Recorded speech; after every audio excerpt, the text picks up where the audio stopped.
Si vous êtes fan de Chine, vous avez forcément croisé sa silhouette dans les brocantes et vide-greniers, la Dame Jeanne. Mais ce que vous ne savez peut-être pas, c'est que l'histoire de la fameuse bonbonne remonte à l'époque des chevaliers. Allez, flashback.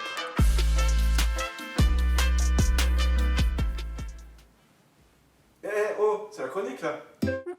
Nous sommes en 1347, en plein Moyen-Âge. Chassée de son royaume de Naples, la reine Jeanne décide de se réfugier dans son comté de Provence. Sur le chemin, elle est surprise par un orage et trouve refuge dans le château d'un gentilhomme verrier. Troublé par sa présence, le verrier commence à souffler une bonbonne de 10 litres de volume, fait très rare à l'époque.